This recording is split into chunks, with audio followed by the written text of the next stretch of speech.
took me years to do that. I'll get it.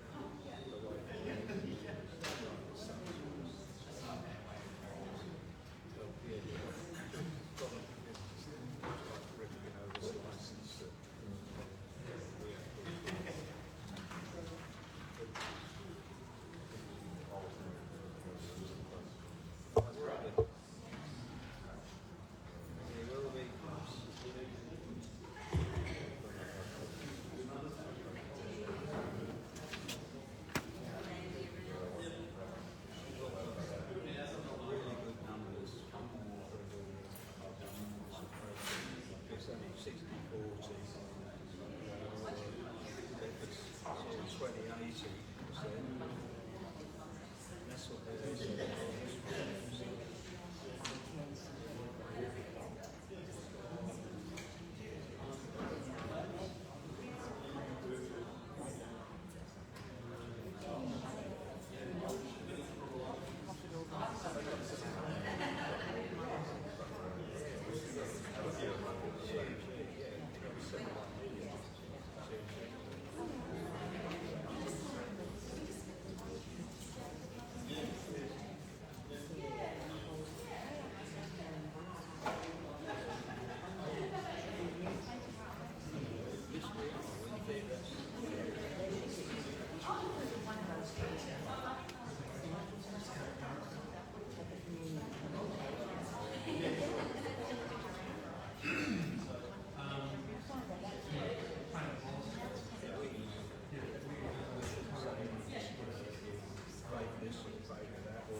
Sorry? Yeah, 35. Is that good? Oh, no, just in case, you know.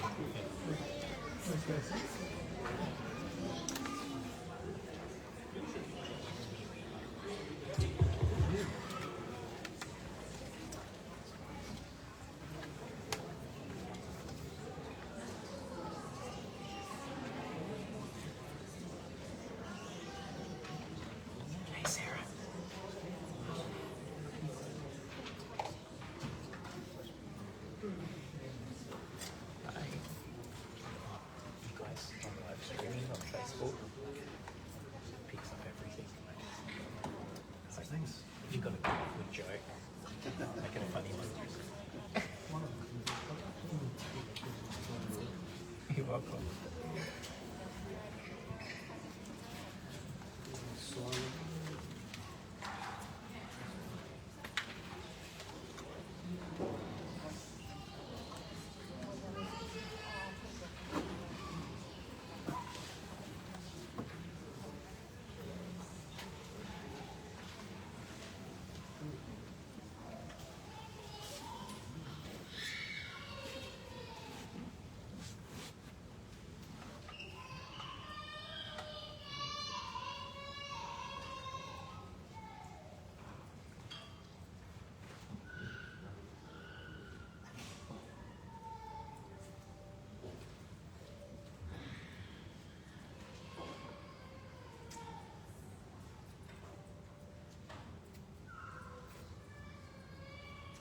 Almighty Father, from whom all goodness flows, grant unto us qualities of wisdom, justice and tolerance, that we, the civic leaders of this community, may govern in harmony and concord. This we ask in thy name, amen. We also remember and give thanks for those, our sons and daughters, who gave their lives for Australia, lest we forget. Nimani, welcome to you all. The City of Sturt acknowledges and pays respect to the traditional custodians of the land, the Kaurna people of the Adelaide Plains. We pay our respect to elders past, present and emerging. We respect their spiritual beliefs and connection to land, which are of continuing importance to the living Kaurna people of today. We acknowledge the contributions and the important role that Aboriginal people continue to play within the local community of Sturt. We also remember the culture of Aboriginal people visiting from other areas of South Australia and Australia. Please be seated.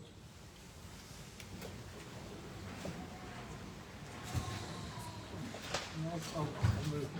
So, just a little bit of housekeeping for those of you who've got a mobile device, please, if you could consider switching it off, otherwise to silent, that would be really helpful, minimise interruptions to the meeting. For those of you not familiar with the Civic Centre layout, the toilets are over that way. So if you just go through the doors here, we've got an officer, Charlie, out there. Might have seen him coming in. You can ask him for directions if you need to. And of course, in the event that alarm bells ring, it would be an indication that there might be an emergency. You need to make your way out through those doors, taking direction from Charlie and other key staff people as to the safe congregation points around the Civic Centre. It's likely to be the car park out that way. We're going to proceed through the agenda as printed, noting that we have 4 deputations this evening. I trust that elected members have had the opportunity to look at their email in regard to that. At present, we're at item 1.2, which are apologies and leave of absence, and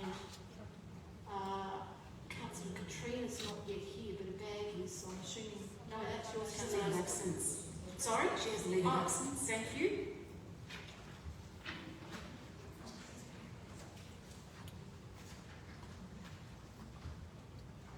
Thank you for reminding me of that. Otherwise, all here and present. Thank you. Going to part 2, confirmation of the minutes of the previous meeting of Council, just the adoption of those minutes. Please can I have someone move that way? Councillor Edgar, is that right? So moved. Yes, thank you, Mayor. Okay, and seconded, Councillor George. Happy to do that. Thank you. Excellent. Any questions or debate on that? Put the motion to vote. All those in favour? Carried unanimously. Thank you. Moving on to 2.1. Looking through that. 2.2, reports to the committees, part 1. 2.2.1, the Audit and Risk Committee, that was held on Monday the 29th of April 2024. Councillor George, you were the presiding member, so would you like to make the report? Yes, I will. Thank you, Chair. The committee received the committee received and approved 9 reports and made appropriate recommendations to Council. I'm pleased to advise that all the reports we unanimously approved. The first report dealt with the presentation by JLT of Public Sector Risk Report. JLT is a public sector provider of risk-based services to the public sector. The 2022-23 risk report highlighted, this is the most recent one, the unpredictable events that arise and how local government is at the coalface of these risks. The presentation covered the highest risk by each state and the top 3 risks in South Australia, as identified by the Council CEOs and General Managers, were cyber security, financial stability and asset infrastructure. A total of 10 risks were identified by the survey respondents. The presentation also briefly covered the mutual scheme and how they deliver substantial benefits to councils, including returning surplus funds, and they perform very well. The second report dealt with a presentation of planning and performance framework.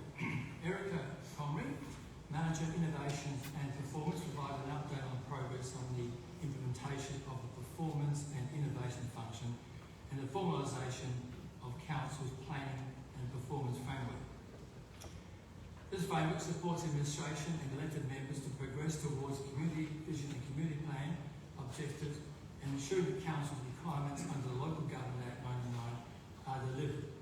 The performance and innovation team is currently being established to deliver this framework. The framework will support improved risk assessment as well as systematic legislative compliance. The committee will receive a further report at its July meeting. The third item we dealt with was the Project Delivery Framework Update Report. One of the findings of the KPMG Project Management May 22 report was a need to refine the Project Delivery Framework to achieve improvement in organisational performance and enhance risk management practices. Training to support the updated Project Delivery Framework will occur next month, and the revised practice will be implemented in July to support delivery for the 24-25 program. The program management lead position is currently in the process of being finalised, and perhaps at the end of this presentation, CEO might update any progress in that area if he wishes. The fourth item was the fourth report was the interim external audit 2023 report. The external auditor's Galpins provided an interim management letter that outlined findings of the audit and the internal controls in place that are relevant to the preparation of the annual financial statements. Of the 120 controls reviewed, 117 will operate effectively. With regards to the 3 that needed attention, management provided a response and action taken to address these issues. 2 of these items related to KPMG's audit for payroll and procurement, resulting in 2 best practice recommendations being implemented. The final item of the report, a new audit finding related to the road asset valuation methodology being implemented, and this issue will be addressed with a comprehensive condition assessment during the 24-25 financial year. The interim audit review was a very good outcome in response to the questions from the Chair. These results will not have any impact on the quality of the 23-24 financial audit from Scalping. In other words, the accounts will not be qualified. The 5th item we addressed was the internal audit function assigning responsibility to General Management and Corporate Services. The recent change to the Local Government Act 1999 required the CEO to consult with the Audit and Risk Committee on the appointment of an employee to have responsibility to oversee the function of the council. The Audit and Risk Committee will confirm the General Manager of Corporate Services to have the primary responsibility to oversee council's internal audit functions. The 6th report we dealt with was the Audit and Risk Committee Work Plan for 2024. The 2024 Audit and Risk Committee Work Plan was endorsed by the committee at its meeting on 3rd October last year. The committee noted that the progress against the current plan for 2024 and all the actions that were completed, with one exception, which is a follow-up of actions that was to be deferred to July 24, as it requires significant resources to ensure a review is completed accurately. The 7th report received dealt with the internal audit status update. The internal audit plan was established in 2019 to provide council with confidence in internal control practices and procedures, as well as improved business practices. The internal audit plan is managed by KPMG as internal auditor for a 4-year period, and the current work plan covers the financial year 24 and also the financial 25 timeframe. The report provided the Audit and Risk Committee with an update of the internal audit plan, noting that for the financial year 24 plan activities are tracking well, and we see no foreseen issues relating to completion. For the next financial year, financial 2025, the audit schedule of the internal audit plan has been slightly modified to incorporate legislative changes, and the cyber security risk assessment will now be moved forward to enable each of the three councils to the joint venture approach to have individual audits instead of the planned collaborative approach. This change was based on the advice from the experts from KPMG's cyber security team that each council would benefit from specific findings arising from the individual audit provided. There were two senior managers from KPMG who attended to address reports and answer questions. The second final report is the 8th, which is the internal audit report, tendering management. This report provides the Audit and Risk Committee with an update of Council's tendering management internal audit report. Okay, the internal audit examines the tender processes and governance from pre-tender through to negotiation, selection of successful tender. The three findings, recommendations of the internal audit were addressed by management, corrective actions and timeframes were established. The recommendations will add value to the current procurement process and achieve delivery of a more consistent approach to management tendering. The final report that the committee dealt with was the Strategic Risk Register, or RISK. The Strategic Risk Register is subject to an annual formal review, last undertaken in July last year. A strategic control assessment was conducted in the first quarter of 2024 to assess and review control. Of the 89 controls assessed, 2 risks were identified as being unacceptable levels of risk tolerance. Both of these risks are strongly driven by external global factors with limited ability to maturely influence the risk outcome. However, Council's risk advisor has identified the risk improvements that will be implemented to improve the risk management. I thought I would just mention the 2 specific risks so you get a better appreciation of what these risks were. They were 1, the failure to adequately protect our information and data from breaches, corruption or loss. The second of those risks was the failure to adequately mitigate and adapt to climate change. The meeting closed at 8:26 p.m. with a long meeting, and I apologise for the length of this report. It completes my report, and I'm happy to move the recommendations as printed and ask any questions and seek a second. Thank you. Okay. I almost felt like I was in the meeting myself after that. Thank you. Any questions on Councillor George's report? No? All right. Councillor George has moved that report. We have a second to Councillor Cole. Happy to second, thank you. Okay, thank you. Questions or debate? The adoption of the report? No. Put motion to the vote. All those in favour? Any against? None against. That's carried unanimously. Thank you. All right, moving on to 2.2.2, the Corporate Services Committee, which was presided over by our Councillor Alice. Thank you. Thank you, Mayor. I'd just like to keep this brief because I'm aware we've got a fairly big agenda tonight. So just like to move all the recommendations from the Corporate Services Committee that was held on Monday the 6th of May, that being the 4.15 end quarter financial report for March 2024, 1.16 quarterly budget review, 4.17 rate rebates, 4.18 policy review privacy policy, and then 4.19 policies for review, which was minor changes only. Wanted to just quickly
moving on to part 3, reports 3.05, the Merrill report. We'll take it as read, but if there is anyone that wants to ask me a question about any of its content, I'm more than happy to take those questions before I seek a mover.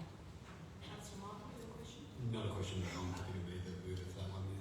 Councillor Kinsey, you already seconded or I have a question. I've had to second it. I just had a question. Yep. I just noted on the 3rd of April you met with Minister Close, and I just wonder if there's any opportunity to raise concerns about the delay in the Adelaide Beach Management Review being released.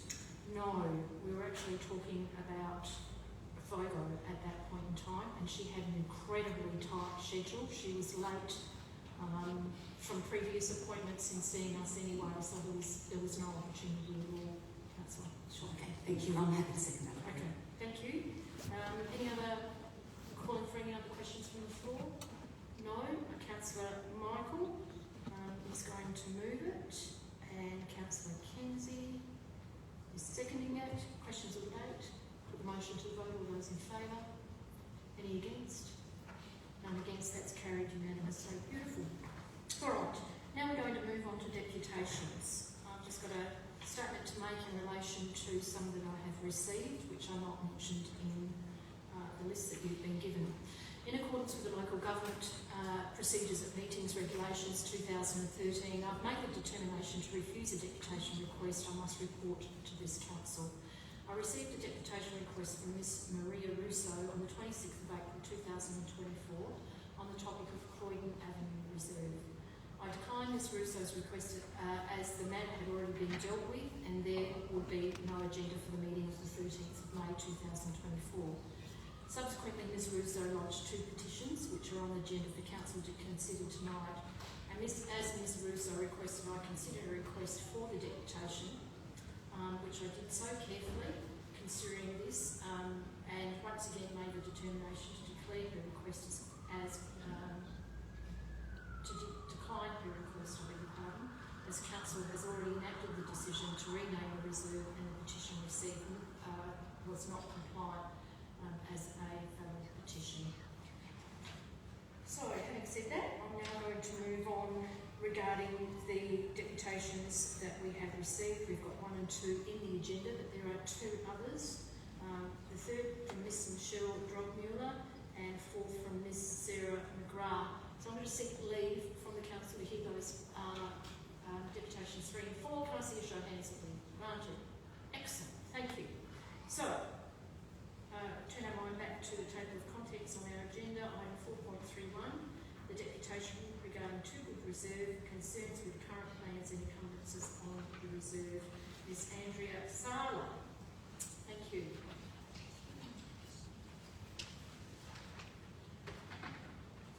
So Andrea, I know you know how this goes. So you've got 5 minutes. 4 minutes I'll ring the bell. We don't have a lot of deputations this evening, but I would strongly encourage you to keep within 5 minutes, please. So rather than seeking leave of the meeting, we have a very long agenda this evening, so if you can wind it up at 5 minutes, that would be very, very helpful. And if you can just start the formalities by identifying yourself with your name and where you live. Thank you. Andrea Sala, 63 Main Street, Beverley. Thank you. Can I start? Yeah, absolutely. Good evening. Thank you for having us. We've given out a presentation that we presented to the Mayor and our councillors a couple of weeks ago, but just to run along with our deputations tonight. I'm here tonight as a representative of the Beverley community, joined by many supportive residents who share our concern and that will hear from us tonight. Following my address, you'll hear from fellow Beverley advocates regarding a crucial budget bid. My aim is to ensure that every council member fully grasps the unique challenges and needs of our community. We value the collaboration that we've had with our MP, the Mayor and some council members. However, it's essential for everyone to understand the shortcomings of Toogood Reserve, which currently does not serve our community's broader needs adequately. Unfortunately, Toogood Reserve is underutilised primarily due to its nature as a capped tip.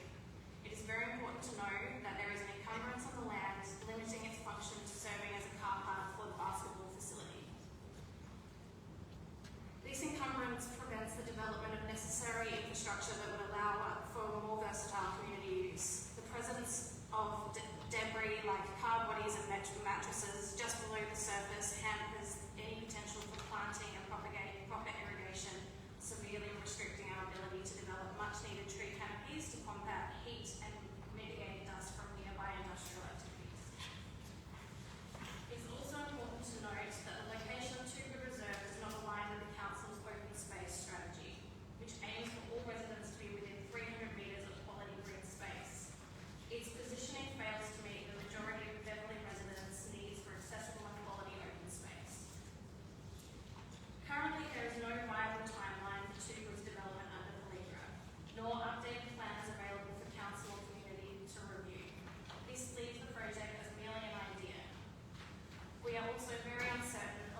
Street Reserve. And that's from, we welcome Miss Claire Wall. Thank you. Claire, you know how to do this, don't you? Yes, you've been around for a while. Yeah. Right, try and keep it within 5 minutes. Yeah, we'll do. Good on that. Thank you. There's noted need to grant to grant a reusable green space in line with the council objectives in the 2024 Community Plan and Open Space Strategy in 2025. We already fall below the average with 56% less usable green space and open space in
Yes, Mayor, happy to second it, thank you. Thank you. Any questions or debate? With motion to the vote, all those in favour? Any against? None against, that's carried unanimously. Again, thank you very much. And Michelle, I trust you've got notes? Yep. You get them to us if you haven't already. Good on you. Beautiful. Thank you very much. That doesn't actually conclude this topic. We've also have it as a motion or notice that the ward councillors have put forward. That'll be later in the agenda. So if anyone in the gallery wants to leave now, certainly you're welcome to, but there will be some more activity in terms of business items and so on before we get to that.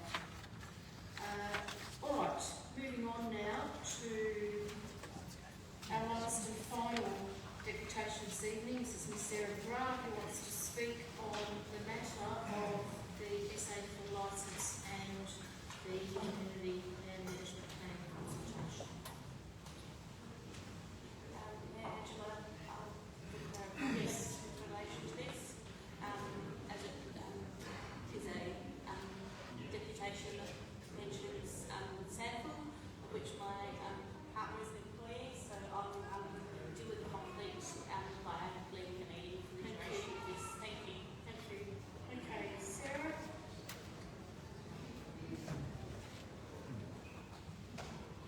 Well known to the council. You know how this all goes. Thank you.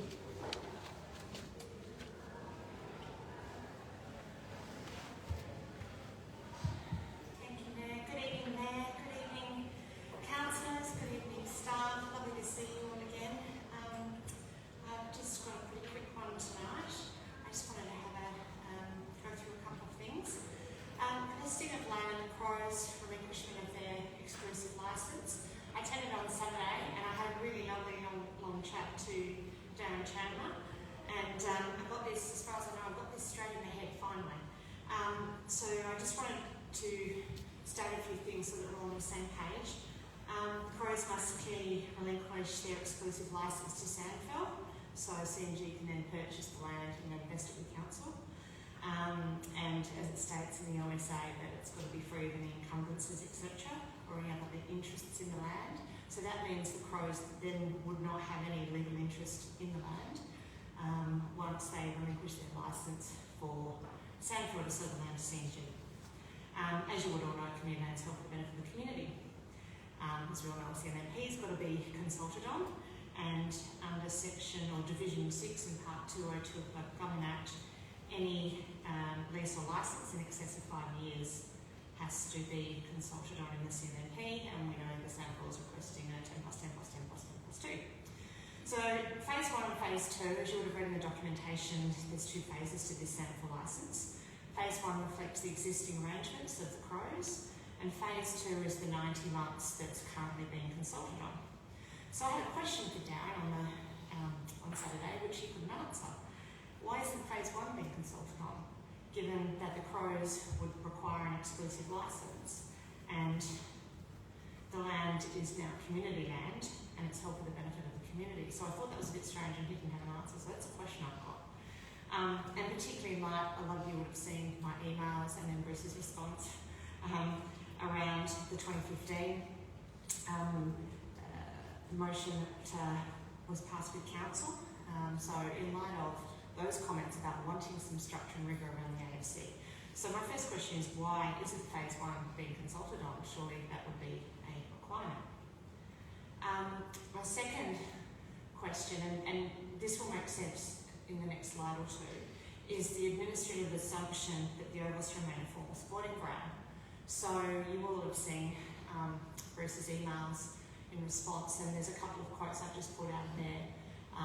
That it was always intended to retain the oval as a current physical configuration, whether it's for soccer or football.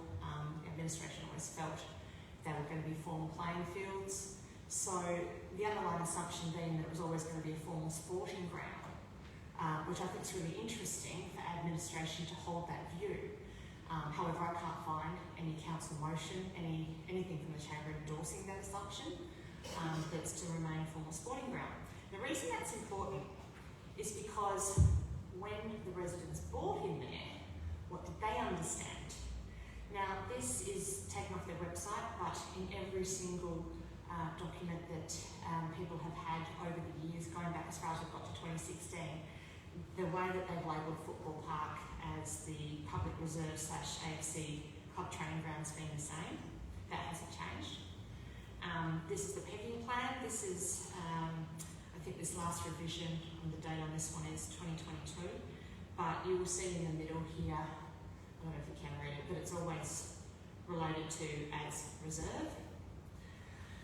So we've got assumptions on that it's going to be a formal sporting ground, which is fine, and then the residents having a completely different understanding.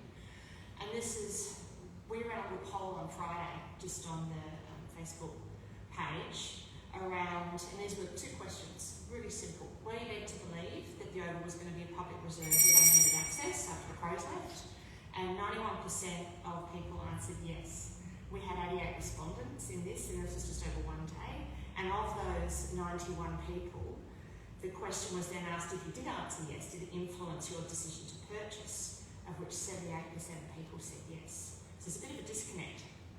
The common knowledge, the Crows are looking for an alternative home for the new shed. So this is going back to some press releases over the years. So it's common knowledge that the Crows are looking around for somewhere else to go. So it's not like the residents who bought in there knew that it was going to be tied up forever and ever.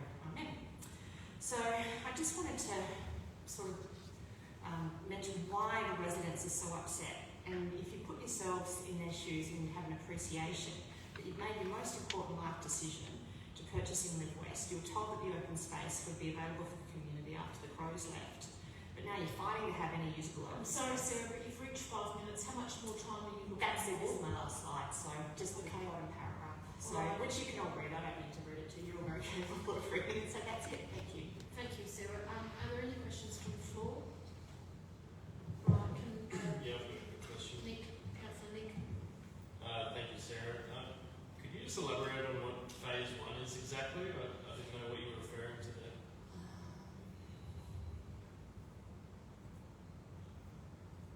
And what would be in reference to what we're currently looking at? Like, I just hadn't heard the phrasing phase 1 or phase 2. So in the council agenda of the 22nd of April 2024, where this item came to council and it was stated that it's just consultation and the motion was passed to go out, as Councillor Tom said, it's just consultation that night.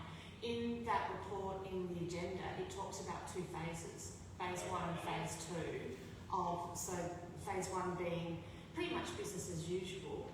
The Crows will get an exclusive licence, and phase 2 being the 90-day thing. But if the Crows are going to sublease from... I'll just stop you there, Sarah. I'll get the staff to clarify what their intention was with regard to phase 1 and 2 when we get to the next part of this this process. So, Councillor Nick, have you got any more questions to ask? At this point, we've identified where this is. We'll get the staff to comment on it. Anything further?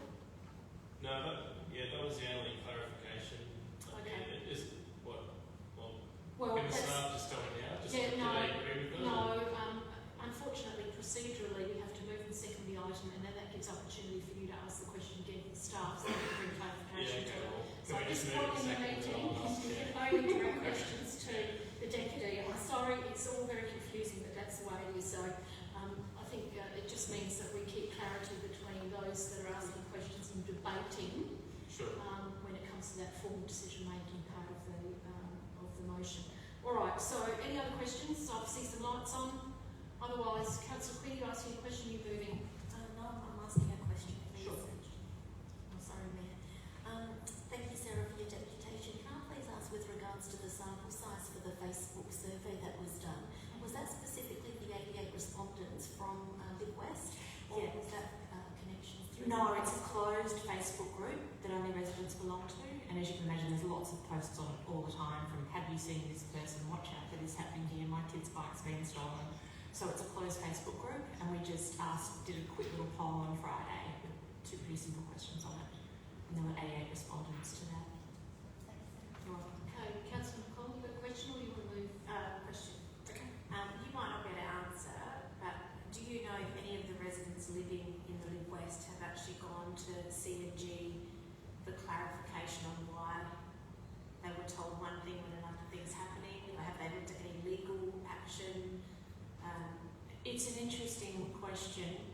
we've literally, having digested all of the information that's been available and attended on Saturday, which was the first information session, this was one of those things that came out of Saturday. So at this stage, not that I'm aware of, it's really new, really new. If we'd known this, then, you know, previously I probably would have got a deputation in earlier. Okay, any other questions from the floor? Right, can I have someone move? I'm happy to move that one, yeah. Thank you, Councillor Michael. Can I have it seconded, please? Happy to see Councillor Nicole. Questions or debate? Oh, no. Councillor Nick. Yeah, to question, start. just same question to the staff. Just Yeah. Clarification around phase Just, 1 and yeah. phase 2 in response to what the deputy said at the moment. Yeah, thank you, Mayor. Just to provide clarity, and we have received significant legal advice in regards to this. For clarity, when the oval is vested in council, the Crow's existing exclusive licence, as they currently enjoy between themselves and Sandford, as existing landowner, will cease because the land effectively becomes council's. Council is the owner of that land, and the existing licence between Sandford and the Crows will then cease or become null and void. Now, obviously, the Crows are not seeking to relocate to Theberton until approximately 2026, which is their time frame to construct their new training facility, etc. So the licence that council is currently consulting on to permit the Sandford to be granted a non-exclusive licence is split into two phases. The first phase would permit the Crows to remain, and the Sandford would sub-licence effectively to the Crows to remain at Football Park on a non-exclusive basis, which therefore would still allow community access until 2026, and then at that stage, at 26, when Sandford envisages that its new training facility would be constructed, Sandford would then become the sole licensee on a non-exclusive basis. so what would happen just as like a thought experiment? What would happen in 2026 if Sandford was denied the license here? Would the Crows just pack up and move, and we wouldn't have a tenant? Is that Through Mayor, as you'd be aware, the ability for the Crows to relocate to Theberton is dependent upon the Sandford relinquishing their existing licence to West Tigers Council for their Theberton facility and choosing to relocate to Football Park Oval. If that licence was not agreed, then effectively Sandford would remain at Theberton until 2031, and consequently the Crows would remain at Football Park until that date. Technically they have an existing licence until 2048, but obviously, as I said previously, from a council perspective that becomes null and void. However, the Crows have a different view, and that might well become subject to a legal disputation at that stage. okay? So just to confirm, so contractually, if Sandford is unable to find another site to move to, such as Football Park, just so that if we deny them, they couldn't find anywhere, the Crows wouldn't be allowed in the City of West Torrens location, and they would have to remain here till the 2031 lease, and Sandford would just remain at City of West Torrens. Is that correct? That's correct. That's like a hard contractual clause. It's in the motions of the council that Sorry. that all of what's happening with the Crows, their being there is dependent on the Sandford coming to the City of Sturt, and that's embedded in the motions that the councils have moved. Okay. Most times. Sorry, I'm not talking about the motion. Just so I can understand the situation. Just like Yep. That's the contract between the City of Sandford, Good Crows, and the City of West Torrens. That's what there's a clause. Through you, Mayor, the SANFL have a current licence arrangement with the City of West Torrens for access and use of their training facilities at Theberton.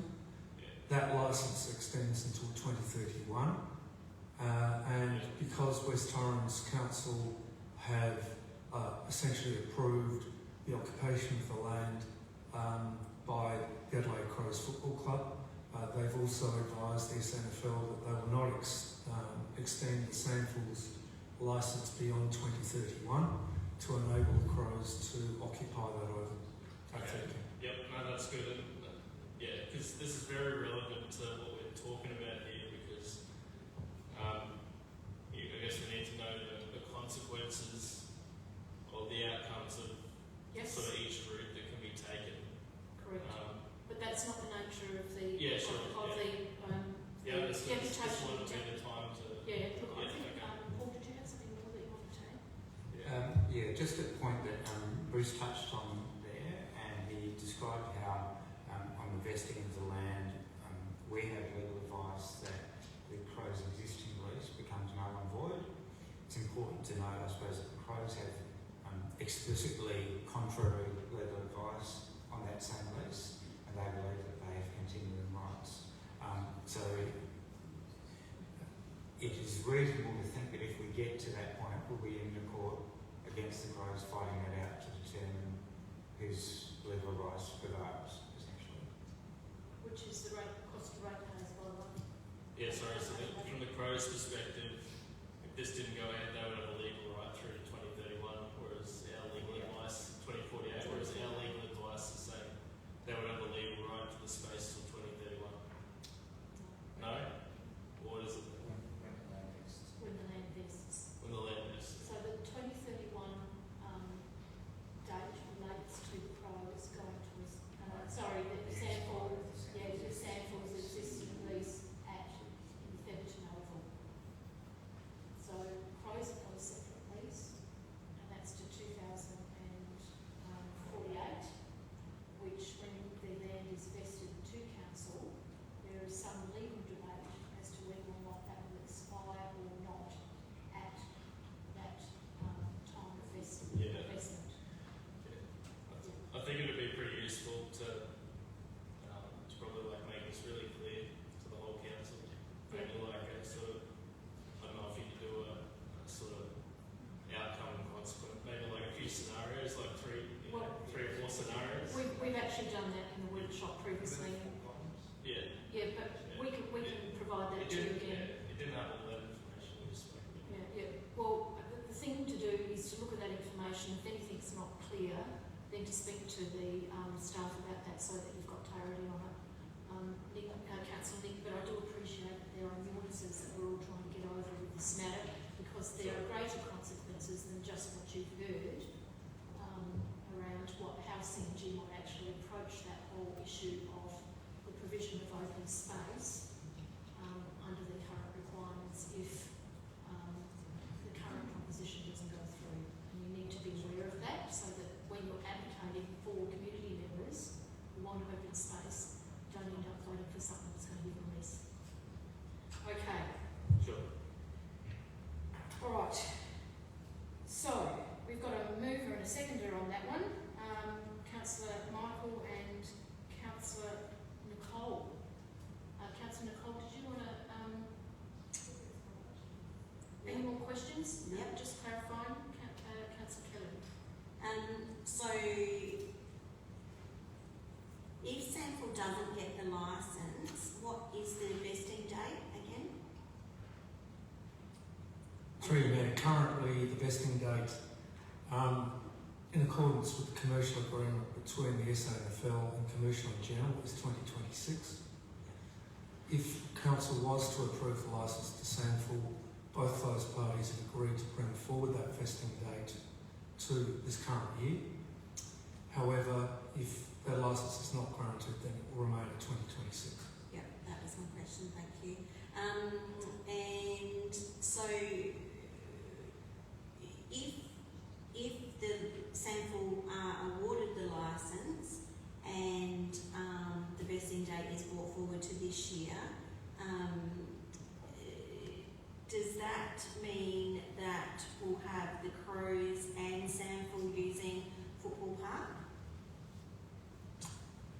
Through you, Mayor. No, essentially the SANFL will allow the Crows to remain in place until both of their respective training facilities are constructed, which will then enable the effective switching of both of the ovals. So in essence, if council was to approve the licence to SANFL, they would need to construct their new training facility adjacent to the Mosaic Hotel. At this stage, notionally, that would be concluded or completed in 2026, and the reciprocal process would need to occur for the Crows building their new training facility at Theberton. So essentially, both the SANFL and the Crows would then swap their respective training areas or ovals and training facilities in 2026. So in our consultation we've gone out to on the residents, the Crows' existing arrangements or the Crows' licence, is that in the consultation? Yeah, the licence, the consultation undertaken for the licence for the SANFL allows No, them. for the Crows. No, well, Because the if same the for Crows licence stay- allows for the Crows to remain in situ for that remaining 2-year period between 2024, essentially now until 2026, which is when the duration of phase 1, and then phase 2 would occur with the SANFL effectively relocating to their new training facility at West Lakes and resuming training at Football Park. And so would that be at 90 hours, the same as and the same time frame as what you're consulting on for the SANFL licence for those 2 years? Currently, the Crows' hours will be lower than that. However, this has been presented to Council previously. The Crows envisage usage times of up to 120 hours, but we'd be seeking to retain the hours of access to 90 hours, similar to what has been provided to SANFL. And would it be the same times as what the SANFL want to use it? Currently, the Crows largely train during the day. However, as we're also aware, the Crows' female squads are using the oval at night, and that's already occurring. So, yes, we'd be seeking to respect the Crows' women's AFLW squad to continue training during evenings, as they currently do. So should that be in the current consultation that's out at the moment? No, that's not required, because essentially the licence for access to the oval would be for the SANFL. However, they would be able to effectively sub-licence to the Crows for the duration of that period until 2026. Just one other thing you mentioned there about the Crows needing 120 hours, but we heard the other night from the CEO of the Crows that they were capped at 100 hours with West Torrens when they go there, so because that's why they couldn't share with the SANFL. So is this Sorry, yeah, look, I understand that's what the Crows was with Theberton, and as I said previously, while they desire to have more than those hours, we'd be seeking to retain them at the 90 as the SANFL. okay? Any other questions regarding that? Right, I'm going to move in a second. Any other questions on that debate? Put motion to the vote. All those in favour? Any against? That's carried unanimously. Thank you. Bring Councillor Alice back in. Thank you.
business items now. Item 6.37, the SA Climate Red Coast Program update.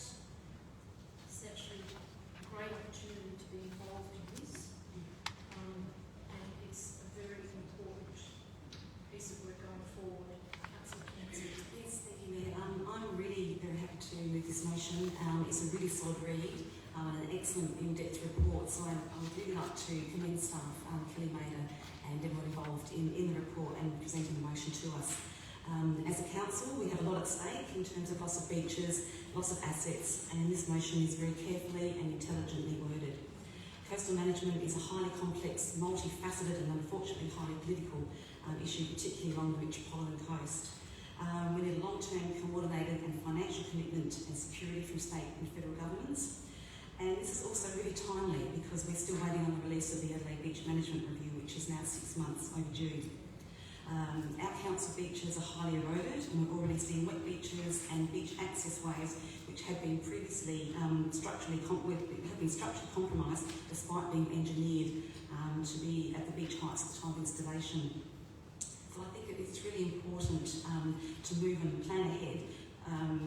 It's impossible to move a plan ahead without the release of the review, as there's no certainty regarding nourishment and even interim replenishment programs. Coastal management is also expensive, and any suggestions for local governments to drive it is a very slippery slope towards cost shifting. We're already starting to see the cost shifts, with a recent example being Joe's Kiosk, where council was asked to financially contribute to hard structures to prevent more damage to our asset, which was due to ineffective beach management by the state government. I'm really pleased to see stormwater impacts integrated into coastal management, and I'm also really pleased and appreciative to see that the motion specifically requests the input of elected members, as I know I personally spend many hours working with our local community who have a wealth of knowledge and experience and a lot at stake. For the various coastal conferences that I have attended, it's evident that South Australia is lagging behind many states in terms of coastal management and future-proofing, so it's great to see such a concerted effort put into this program. And again, I think that CHR Sturt has shown great leadership, so I'm very happy to support this motion. All right, Councillor Nicole. It's a very good read, very long read, and I'm very happy as well to second. I think Councillor Kenzie said it very well. Thank you. Any other questions or debate on this? Put the motion to the vote. All those in favour? Any against? None against. That's carried unanimously. Moving on to item 6.38, Community Vision Phase 3 Consultation Report, also a very important piece of work. Can I have someone move the recommendation? Councillor Michael. Yes, thank you, Mayor. Happy to move that recommendation. Questions? Oh, sorry, Councillor Cynthia. Yeah, thank you, Mayor. Happy to second that, and also to commend the fantastic work the team has done. We got a very good feedback from community members who participated in this event, and it was well organized. Thank you. Excellent. Questions or debate? Put the motion to the vote. All those in favour? Any against? That's carried unanimously. Beautiful. Item 6.39, end of quarter report, January to March 2024. George, this is something you really enjoyed digging deep on. Do you want to move this one? Yes, thank you, Mayor. I'm happy to move the recommendations. I did note, I think on page 48 there, that just to make a point, that I did ask some questions regarding particular performance on the whole tree planting program and my response from staff, just to estimate the number of actual trees that we've pruned over a period of 3 years, but that sort of becomes I'll just look for a second. Thank you. Okay, can I have a second, please? Councillor Sturt. Yes, I'll second that. Thank you. Excellent. Any questions or debate on that? I just want to ask a question for staff. In the report, there was a 14% increase in the tree. What page of the report? Sorry, page 19. Thank you. And I'm just wondering if that increase would perhaps relate back to pruning of the large gum trees after the accident, fatal accident happened in the city of Adelaide. So page 19, we've got, what was it? An increase in tree maintenance, is that correct? Yep. Okay, so what's led to that increase in your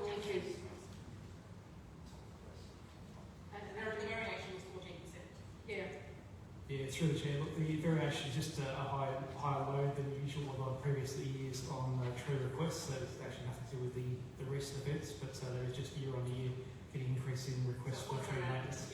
No particular events, no. Okay, any other questions? All right, we've got a mover and a seconder for that. So motion to the vote, all those in favour?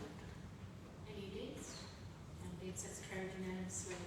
Councillor Linda, your light's still on. Not sure if you've got something to say. Thank you. Item 6440, con.it.es, South Australia, flying the Italian flag on Italian National Day. Councillor George. Thank you. Now we've actually got a red light on. What have I done? Councillor George has asked to start this. So Councillor Kelly was having a red one. Councillor George asked to start this previously. So Councillor Senthil, can you? Yep, thank you. Councillor George. Yes, thank you, Mayor. I'm happy to move recommendation 1 and 2 and delete the or. As a person who was born in this year, it's going to be great sort of pleasure to note that this is a very special day. 2nd of June 1946, when in fact the referendum was held that now enabled the population to choose a republic rather than constitution monarchy, and also in particular that the republic also chose that it was a first time of universal suffrage where the women were in fact allowed to vote. So it was a great pleasure to move that. I think it's second. Thank you. Can I have a seconder, please, Councillor Kelly? Happy to second it. Questions or debate on that? Put the motion to the vote. All those in favour? Councillor Ellis? All those in favour? Any against? There's none against. That's carried unanimously. Thank you. Moving on to 6.41, the Local Government Association Ordinary General Meeting and Conference, 23 to 24th of May, voting preferences.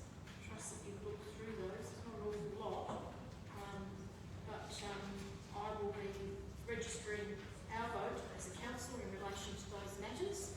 So can I have someone move them? Thank you.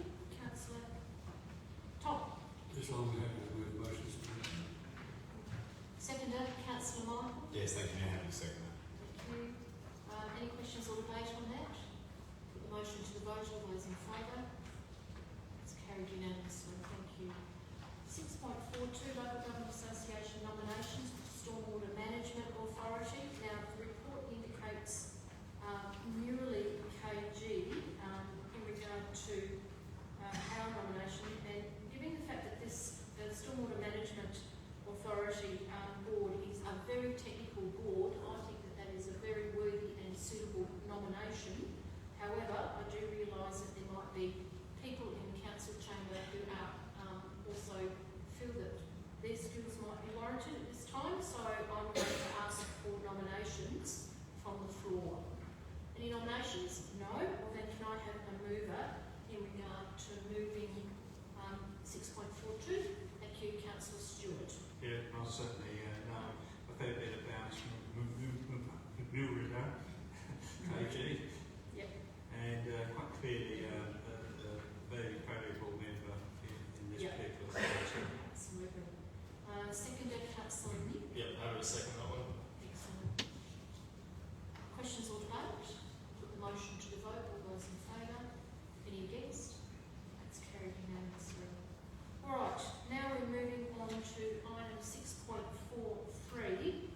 This relates to another board, the Adelaide Cemeteries Authority Board. So Councillor Peters approached me with regard to being nominated, but so too is Councillor Sinfield. Now, I know that the recommendation suggests only one nomination here, but although it's not customary, it's certainly not a crime to nominate two people. They've got two different skill sets, and I'm not sure what it is that the board is looking for in regard to those representatives of local government, in particular whose skill set. So my suggestion is that the council entertain very seriously nominating both individuals for this board, and of course then it will go to the local government authority. Ultimately, it's the state government who makes the decision based on the recommendations of the local government association, who will consider these when they come in. So I'm assuming Councillor Senthil and Councillor Peters are prepared to accept the nominations, and you also have a declaration because it's a remunerated board. You can't be part of the vote.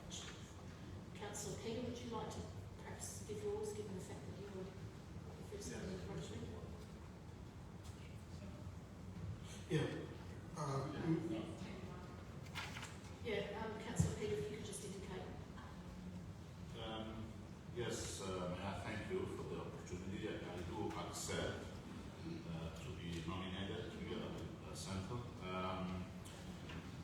I would like to mention that as a member of the council, I do have a very good understanding of community issues, but also I'd like to mention that I have served on the South Australian Multicultural and Ethnic Affairs Commission for about 15 years in the past, so I do know the cultures of the ethnic communities. I have a very good understanding of the needs of the ethnic communities. So I will be bringing into the Cemeteries Authority that perspective as well. Thank you.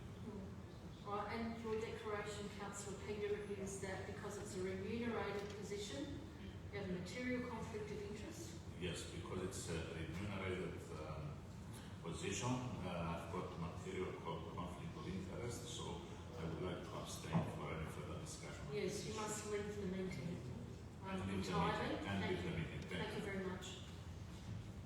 Councillor Senthil? Thank you, Mayor. Given the board is a remunerated position, I would like to abstain from the meeting so that a fair decision can be made. Thank you. Thank you.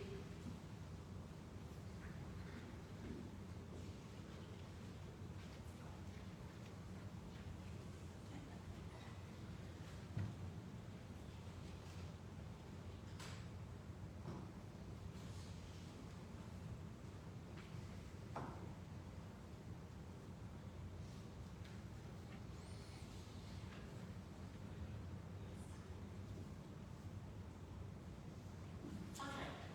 Can I have someone move the motion that the council nominates 1 and 2, both elected members, Councillor Peter Piros and Councillor Cynthia Timbarathan.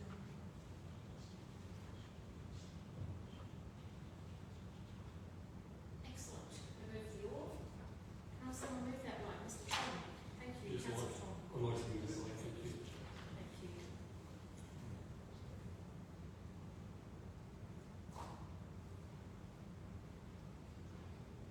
Seconded, Councillor Edgar.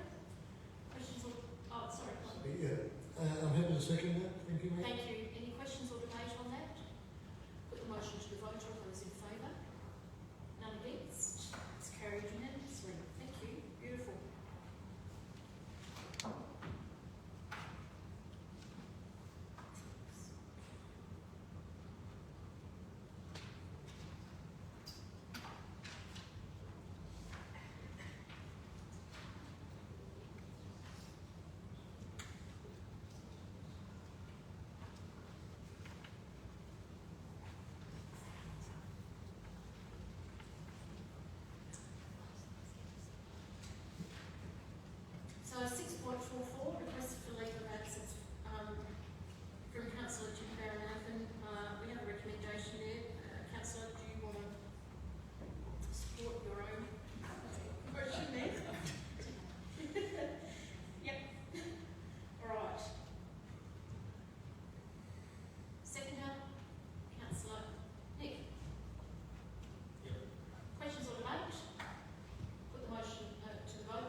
genuine conflict of interest in that I'm one of several vice patrons of the Philippine Club.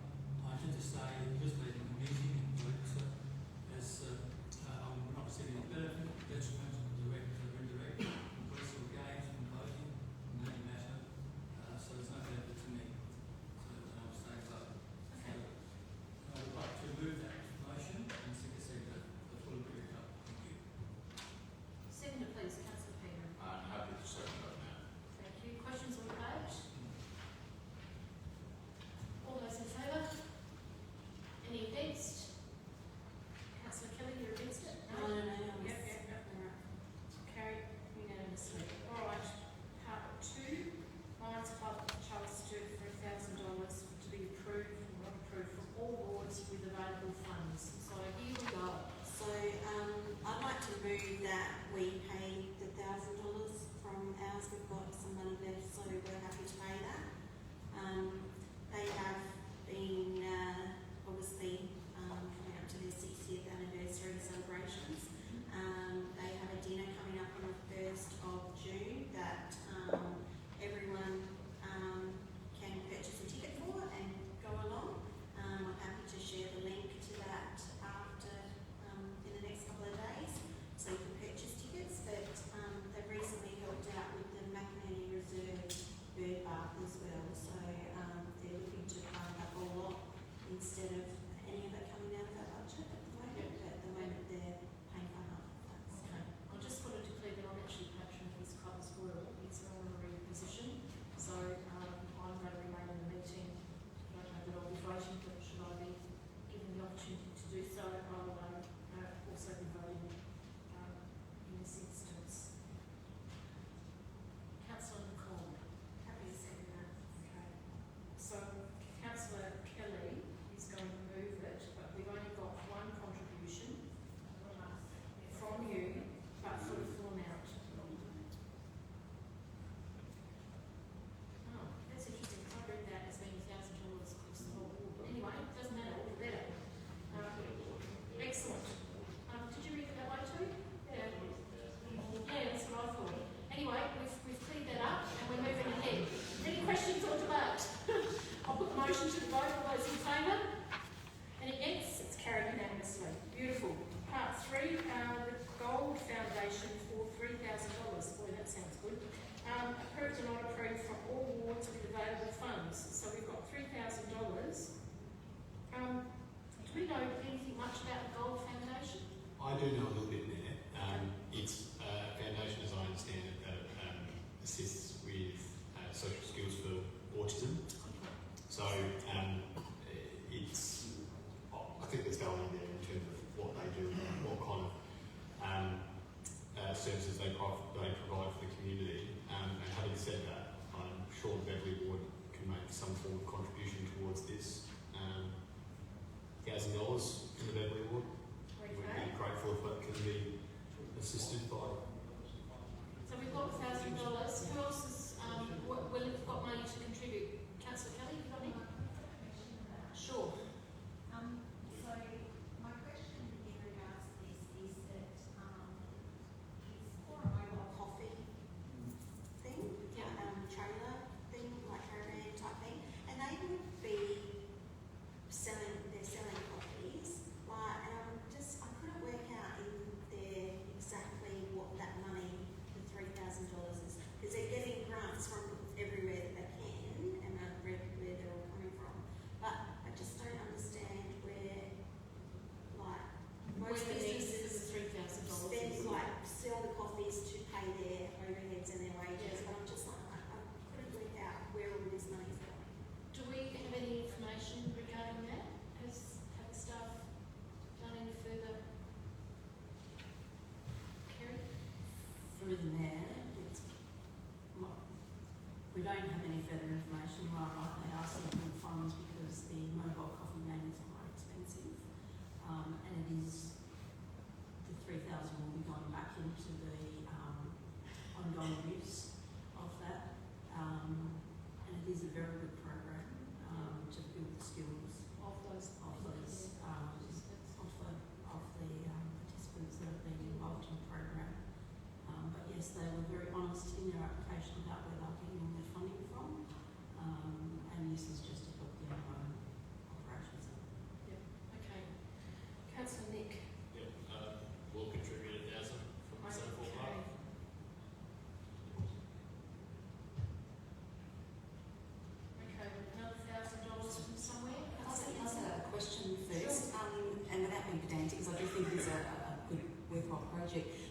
noticed that the money goes to a project management. My understanding was that DWAs couldn't be used for wages. Does that fall under that category thing? I have to go back to the checklist, so I have to pull that up. But Karen did a very thorough job of ensuring that they actually align to the actual funding requirements. So it may not be paying a wage, it will just be contributing to that program management, which is the ongoing operation. Thank you. Thanks. Any other questions, Councillor Cole? Yeah. So this not-for-profit is the City of Charleston. It's based here. It's within our city, or it's something that just comes into the city as a visitor and helps out the 38 people that live in the community. Is that correct? Through the staff? I'll just double check. I'm pretty sure they are not in our community, but they are active in our community, which is very similar to other applications. But I'll just tell you where they are located. Could I maybe perhaps put up an alternate motion that we bring this back to the next council meeting with a bit more information? Because I'd really like to know a bit more about this organisation, because it is a City of Charleston not-for-profit. It's coming in, and I just want a bit more information about how this money is going to be used, and a bit more specifically, if that would be okay. We can do. And in fact, Kerry, is there any detriment to the applicant if this is to be deferred to the next meeting of council? Through the, I'm unsure if there would be a detriment. They haven't really given us that much information around whether they get it right away or not. Yeah. I'm just trying to find out where they actually reside. I'm concerned that if we defer it, then the purpose for which they are asking for it might actually have, gold prices lose high date and then make it then ineligible retrospectively to. Well, for example, if they are going, they need it to fund, say, for example, the cart going out on the roads, those supervised skills development, which is what it sounds like to me. It's going out the road next week and they need the funds for them to do that. But we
you, Mayor.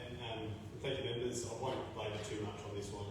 And the recommendation before us, we had a series of indications tonight, sort of outlining much of what this motion is about. Effectively, what we're asking for is their right to their own unique champion in relation to the land that was talked about in deputation starting from William Street. It's called a reserve, but it is a pretty sparse area of land. It's quite a big area of land. And as is explained in my preamble, it was being put by the residents of Beverley. Beverley is a dying need of green space. It's a dying need of any sort of green help that it can get. And as many councillors in this chamber know, one of my points of advocacy when I came to the council was to try and revitalise that particular suburb as part of my journey as a councillor for the namesake of Beverley, just because that particular suburb does seem to have, I don't want to use the word neglect, but there is a small group, or there's a community that's developing in that space at the moment who are demanding action be taken in the area. I know the council's been working pretty hard around trying to organise how to make that land viable for us, and it's not been an easy process. So I do appreciate the staff for the work that's been put into that and the continued work that we've got to put into it. As part of that, what I'm asking for the chamber to do tonight is to support the advocacy that's been put forward by the residents of Beverley and by myself and my co-councillor Edgar, and in support of that to write to both those ministers of relevance, because they're the ones that oversee the purse strings as to that particular land in space. And Nick Champion, MP and Minister of Housing and Development, recently obtained a new portfolio which actually puts us in a stronger position to be able to advocate for this particular land space. Now, we're talking a lot about open space and green space, and again, I just want to reiterate, Beverley is one of those places where we can, as a council and as a whole, make a massive, massive contributing difference to an area that hasn't had some in a long, long, long time. And I want councillors to just remember that as the journey goes on. I think some figures will float around here by the deputies. I don't want to comment too much on that, but if any sort of land acquisition or partial land acquisition does become a true consideration for us, and the government is willing to come to us with a fair, minded and reasonable offer, and or we're able to negotiate with them, it's certainly something I'm going to be advocating for in this chamber, and I hope you can all support me in doing that because of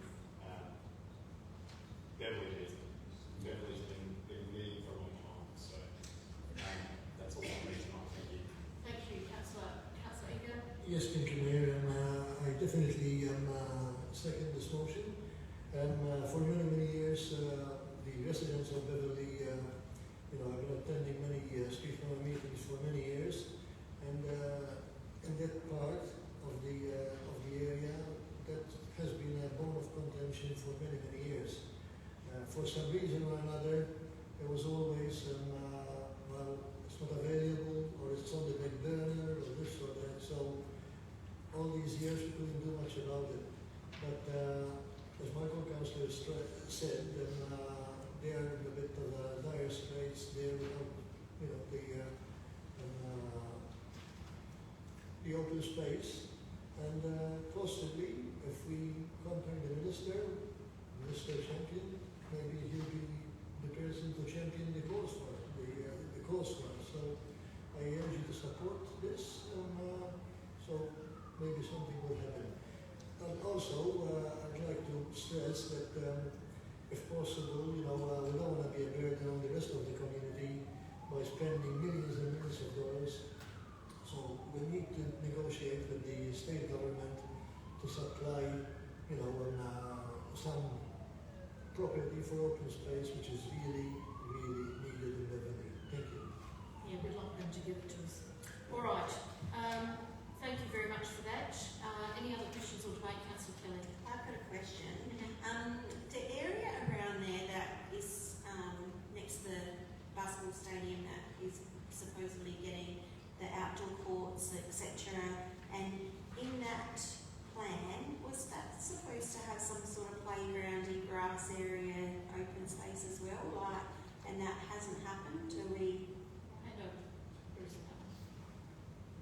Through me, yes, correct. That was the original agreement endorsed by council a couple of years ago as part of the upgrade of the stadium. However, that playground upgrade has not yet occurred. And have we got any time frame on when that may occur? There is no definitive time frame as yet, no. So is that an opportunity to bring that back to council for us to do, take that sort of plan back and move forward with it ourselves? Through you, Mayor, yes, that's certainly an opportunity if council wishes to do so. Thank you.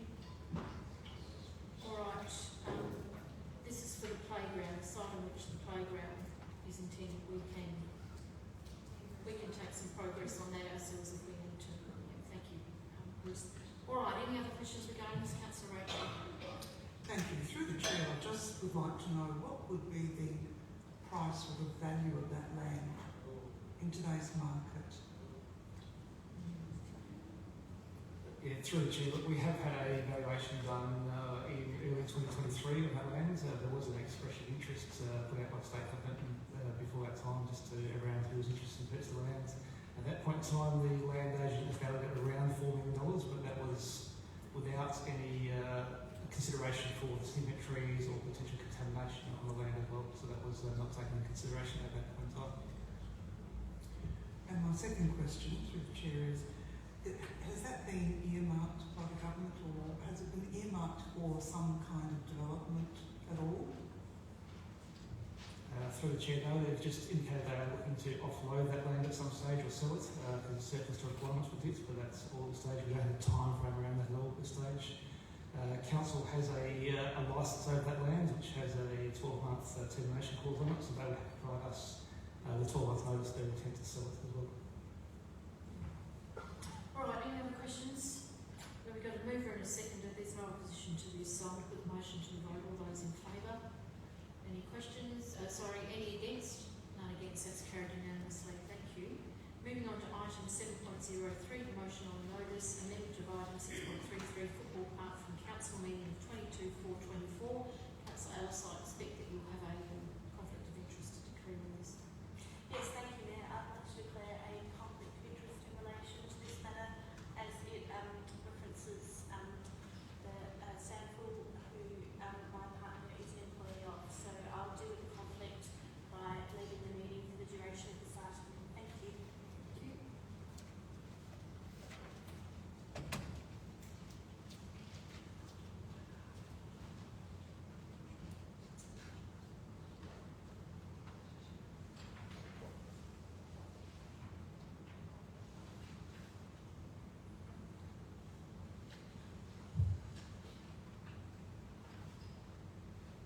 Okay, Councillor King. Thank you, Mayor. I would like to move the motion as printed, and I hope everyone's had the opportunity to read the motion on notice that I'm proposing.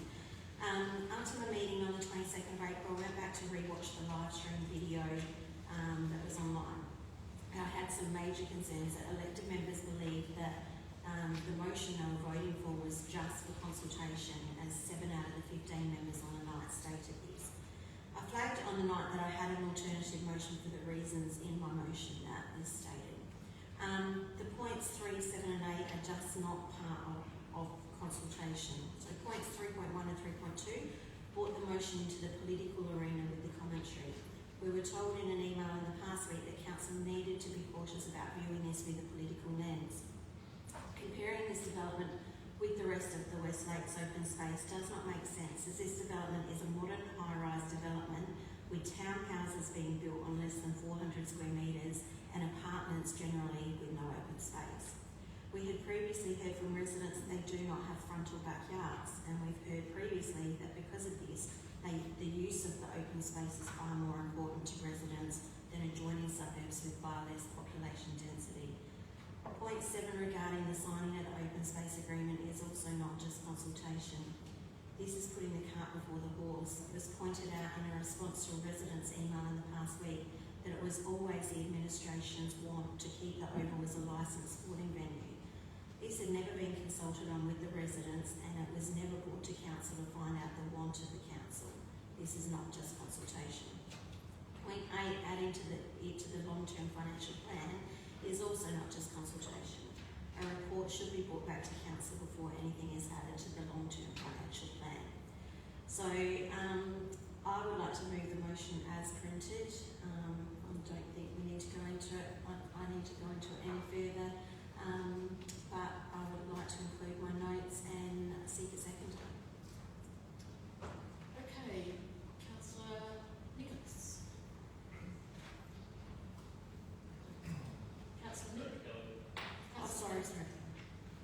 Am I able, just a quick question, sorry, am I able to second this without entering the debate, or if I Yes, second it? absolutely, but you lose your right to debate. Okay, so if you say, okay.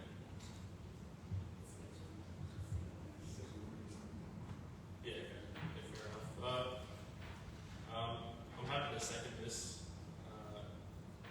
and to see it go to debate. I'll enter the debate just briefly. So last time when I voted on this, so I was happy for it to go ahead because we'll just go on for consultation. So I figured more information is always better. So as far as I can tell, all Kelly's done here is just removed a couple of statements which can or couldn't be in there, which are the first two statements, and the second two items, 7 and 8, are not relevant with regard to going out to the community and obtaining further information. So I'm happy with the motion as it's written for those reasons, consistent with my statements from the previous council meeting. Okay, just before we go on to that, I'd like the staff to comment on the statements just being made that they're not relevant to the consultation. I think we need some clarification around that, so may I have one staff? Is that Bruce? I'll start now. We'll refer to Bruce for a bit more detail. Essentially what recommendation or point 7 does is it removes the delegation that was provided to sign off the open space agreement. That's the agreement that essentially locks in the higher percentage of open space. So that means that is in play and remains unlocked, if you like. Resolution 8 does make an adjustment to the long-term financial plan. It is consistent with the content of the report. If that is removed, then we just won't make that adjustment to the long-term financial plan. If this resolution is passed, what I would envisage would happen is when we bring the report back post the consultation, then authority to sign off on those things, make those adjustments would be part of that council decision, and the council gets to make that decision at that time. Okay. Bruce, anything further? Yeah, thank you. Through you, Mayor. Just in regards to the process that is being undertaken at the moment, the oval and the vesting of the oval as open space has nothing to do with the licence to sample directly. The vesting of the oval is directly related to the development of the West development being undertaken by Commercial and General as the developer, and they have an obligation under the Planning, Development and Infrastructure Act to vest in council sufficient open space to meet the needs of a high density development. And in a normal low density development, that percentage of open space would be 12.5%. However, given the nature of West being medium to high density, containing apartment dwellings, the Minister at the time determined that the 15% figure is appropriate, and that is one that Council has always striven to achieve in conjunction with the developer. We've since been able to increase that open space provision up to 18.24% on the basis of negotiating the additional 6 metre buffer around the oval itself. I should hasten to add here that retention of the oval in its current form was not an arbitrary decision made by staff. The oval in its current configuration was actually endorsed by the Minister when the original changes to the Development Act were envisaged, were undertaken back in 2013. And there was a concept plan attached to the changes to the Development Act that clearly outlined where open space was to be provided, and one of those, the largest component of land within that concept plan was the football park oval, and that has remained consistent from the Development Act into the Planning Development Infrastructure Act. The Planning Code still retains reference to open space and football park oval being retained in its current form, and as we know, roughly 44,000 square metres of open space is to be vested in council as open space on behalf of the entire West Development, and roughly 50% of that, or 22,000 square metres of it, is represented by the oval.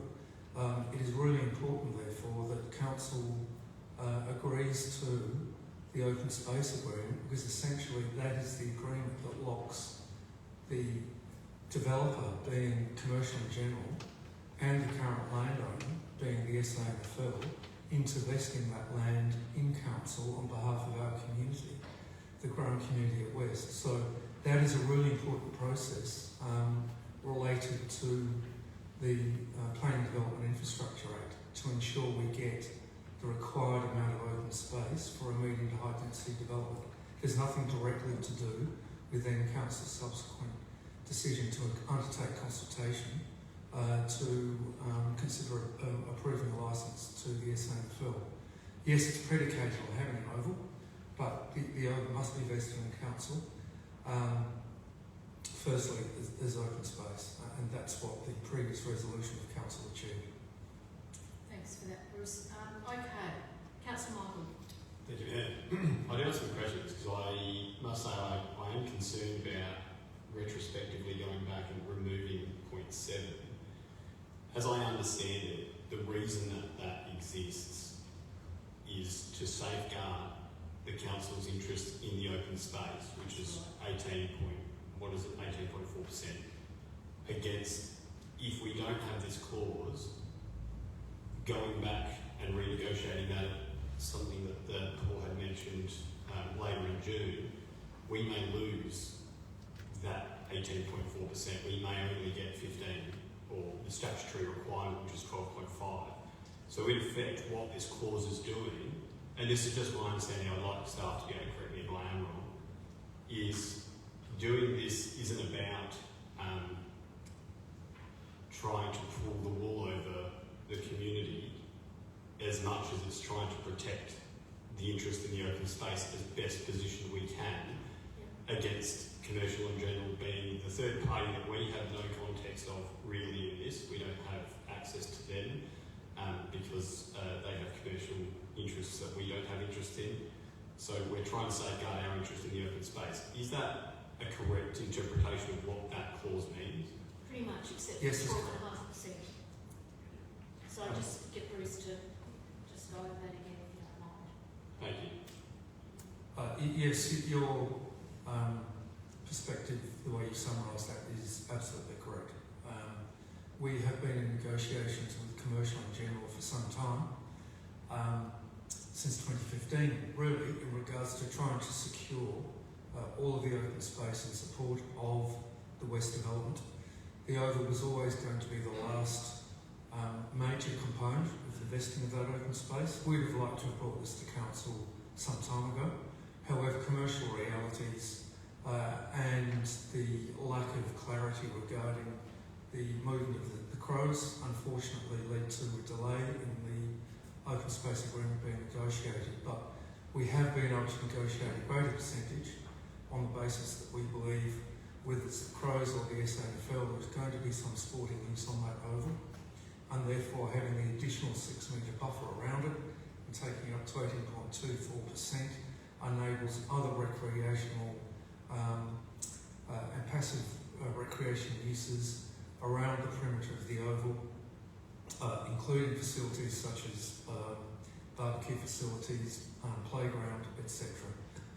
So that is really important that we're able to vest that on behalf of the community and not to see it revoked, because Commercial and General have other commercial development obligations they wish to pursue with respect to them, and ultimately, if they're not able to get clarity around this matter, then they may well pursue to completely renegotiate the outcome as it currently stands. Thank you, and I just have a follow-up to that. Just before you do, I want to clarify one point, Councillor Michael, that you made, that the minimum requirement for the developer is 12.5%, but it is in fact 15%, isn't it? Because that was required under the code, the Minister's Code Amendment. So, but we're still getting in excess of that. Okay, good. Thank you, Councillor Michael. and thank you for that clarity for the 15%. I know that the statute is 12.5, but the code is 15. That's correct. Yeah, thank you. So, taking into consideration that part of this agreement also enacts, but basically there's triggering events. Part of having this aspect of the agreement which locks us into the 18.4 then also triggers the early vestiges, well, that forms part of triggering the early vestige of the land to us.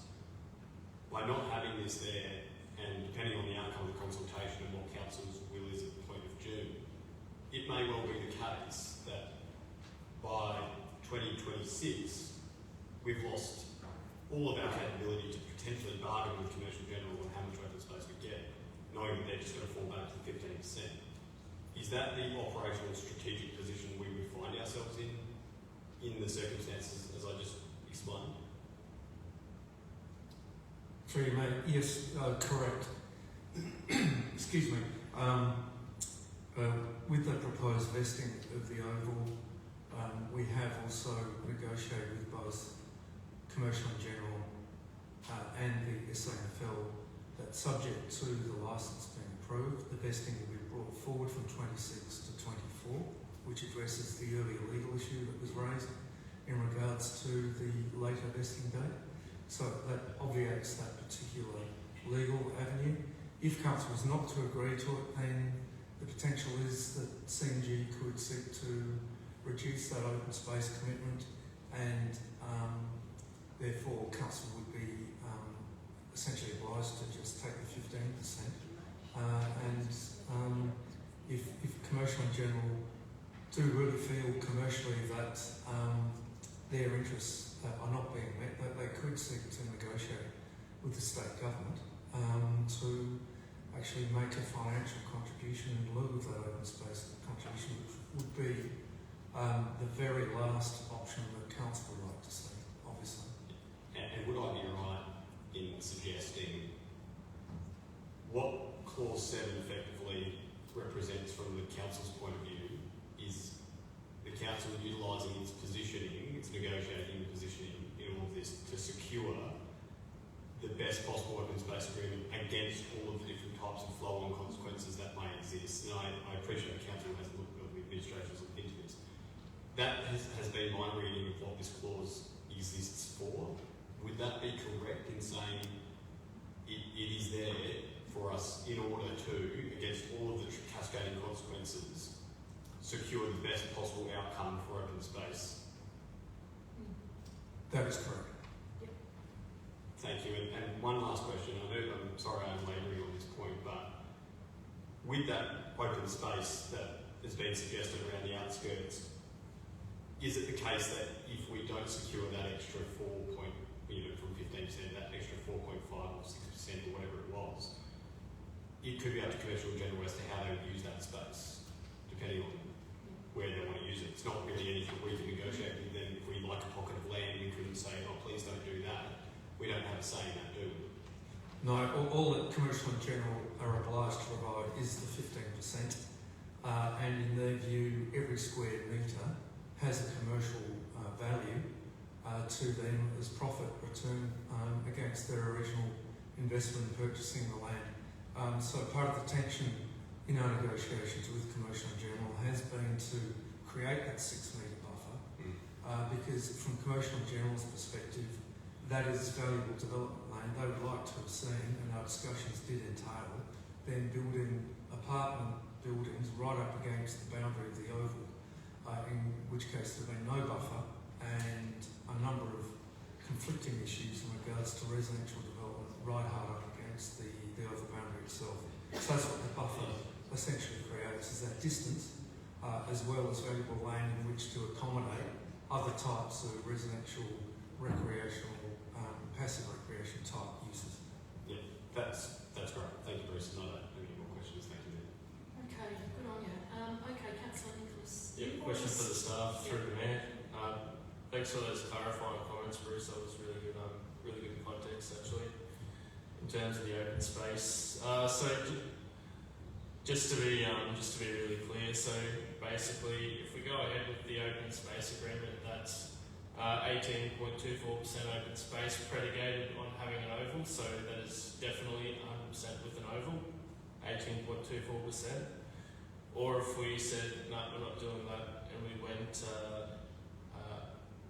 we could potentially go down to 15%, but it wouldn't necessarily have to be an oval. It could be an oval, it could be other space, but it would go down to 15%.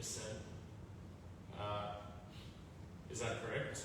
Or less. Just yes or no? What could go down less if they choose to contribute financially to the open space fund? Up to that amount. Didn't you just say that 15%? Yes, but you can either. You've got two options in regard to that. You can either provide the open space, which is 15% under the Minister's Code Amendment, sure, or the difference between what they've already got there and anything that might be due financially, and put it into the open space fund. Sure. Yeah. And the mayor is correct. However, all our discussions to date have been that the oval would be vested as open space, roughly contributing 50% of the overall open space contribution required by C&G. Yep. And that was always predicated on the oval being part of that. If council determined not to accept the oval, then we would have to try and negotiate with C&G alternative land parcels. As you know, the 75% of that development has already been completed. The areas that are available for additional, that could be contributed as open space, rest around Charles Street, which is primarily earmarked for retail and commercial type uses. So I do not think there would be any viable means of negotiating an alternative supply of land that would essentially make up for not accepting the oval. The oval was always envisaged as being the primary land parcel upon which the open space contribution would be calculated. Sure, yeah. And just, I know I've asked you this question before, but just remind me, so what percentage of that, what proportion of that 18.24% is taken up by the oval? Well, the oval itself is roughly the 15%. So the additional so the oval is 15% of that 18%. Yeah, is taken up by the 6 metre buffer and the additional area to the northeast, which comprises the play space area and the playground and barbecue area facilities as well. Yeah. So if you don't want to use the oval, you've got like 3.2. Sorry, if I could just clarify, because I think Bruce. Sure. I think Bruce misunderstood your question. So if I could just clarify and just sort that out. So the question really was, Bruce, what proportion of the oval is of the total open space? What proportion does the oval make up? Well, sorry. Okay. So the oval comprises 18% is open space. Of that 18%, how much of that's oval? Yeah. Just to be.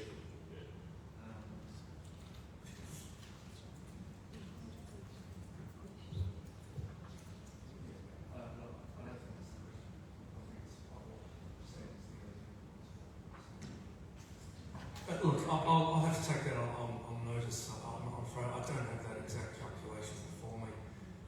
Apart from saying that the oval comprises 50% of the total open space contribution.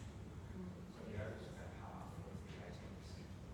Okay, so that's one. Yes. Yeah, that's all. That's actually the question. Yeah, Just all right. Just a point, and Bruce has said a number of times that Commissioner General have see the oval as being important to retain. And certainly from our early discussions with Trevor Cook and Gentleman Clerk, they've always been clear that they've not wanted it to be seen as the one that carves up football park. And so if someone else was to take that responsibility, that takes that pressure off of them, I suppose.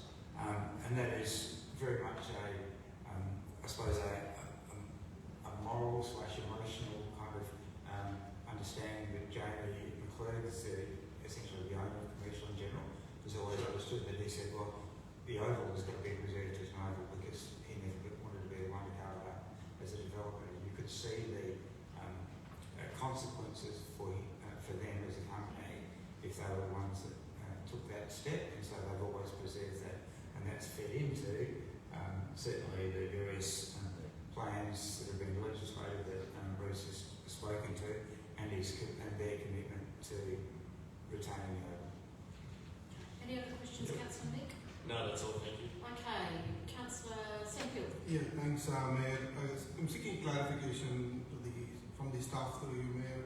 My understanding is the SNFL is coming to the table to sign the draft document as a landowner, and any signature to this draft agreement will not guarantee them the license. The license is directly tied up with what feedback we get from the community consultation. Thanks, Bruce. If you could just... Yes, that's correct. The open space agreement requires the SNFL's execution because they are currently the landowner. Essentially, Commercial in General, as the developer, is purchasing that final balloon payment of the oval from the SNFL and immediately vesting in council as their open space obligation. Thanks for clarifying. Councillor Kinsey.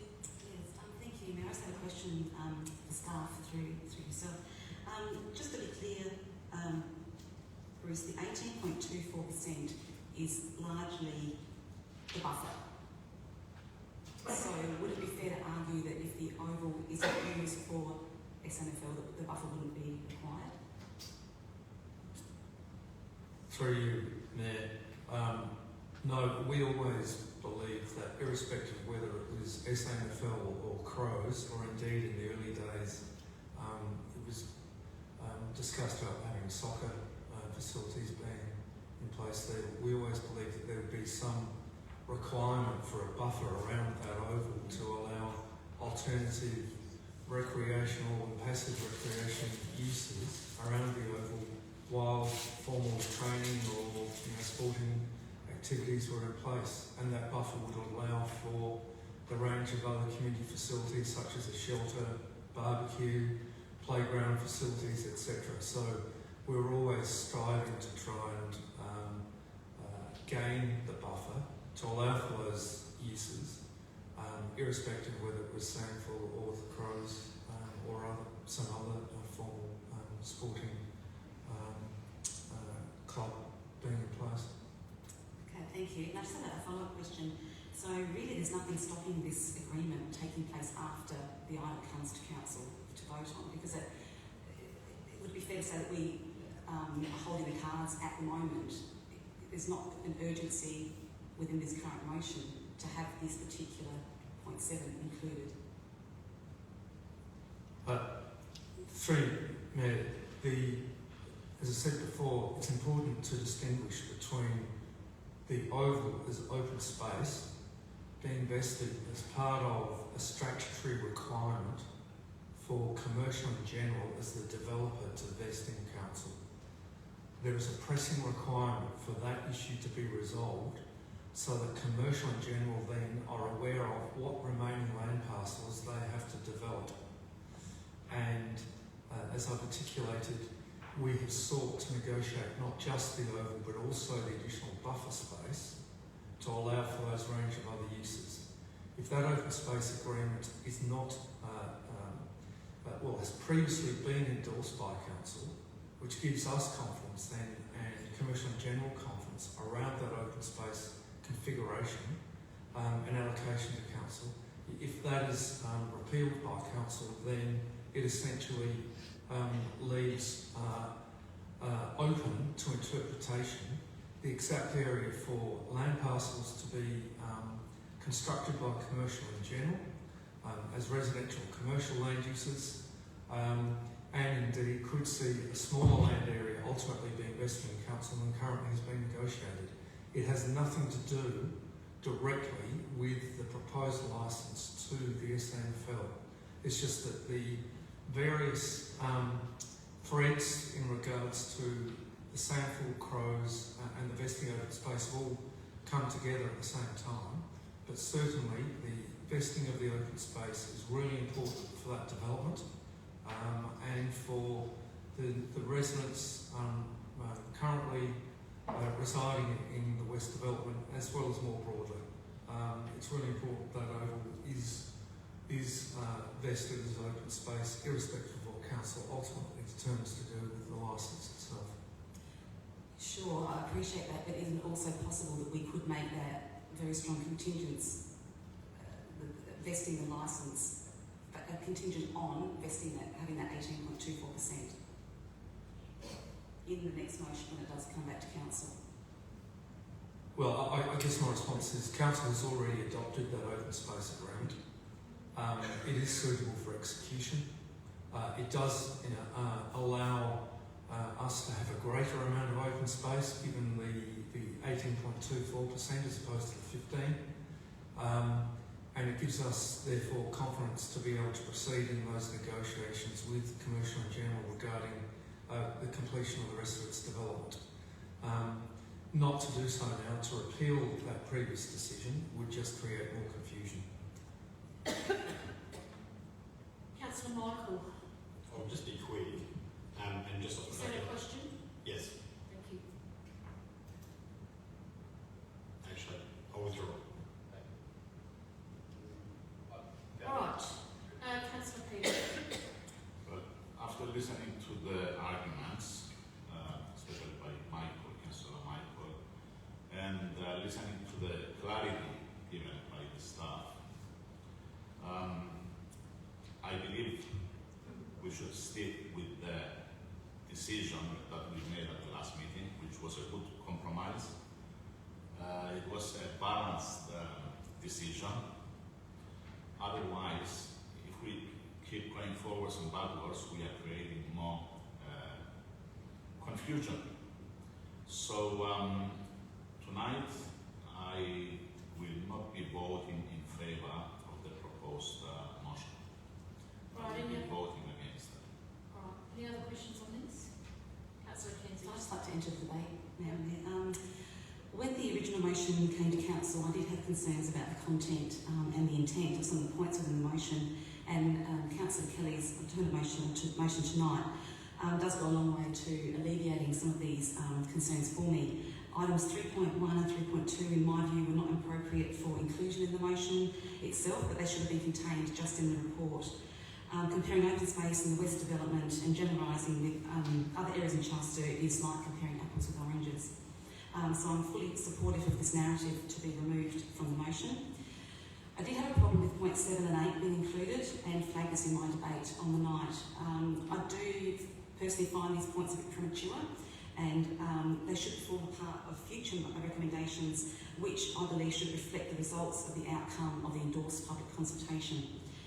To me, this does imply that there is a predetermination of the results, and authorising the CEO to sign a draft open space agreement. It does imply that it's in fact a deal done regardless of any of the outcomes of the consultation and decision taken by council. I do understand this is a very important process, but I still don't believe it's appropriate to be included in this motion, but rather a standalone or specifically reflect the direction that council wants to take after the results of the consultation presented and voted on. I accept the Chamber's decision to go to consultation, but given the significant interest in this item, I think that this should only be reflected in this motion to eliminate any ambiguity. Councillor Michael. Thank you, Mayor. I'd like to enter the debate. Well, I'm actually going to suggest that you did a combination of debating and Certainly. question answering before, so I'm going to seek leave of the council to hear you again, if you don't mind. Can I see a show of hands that leave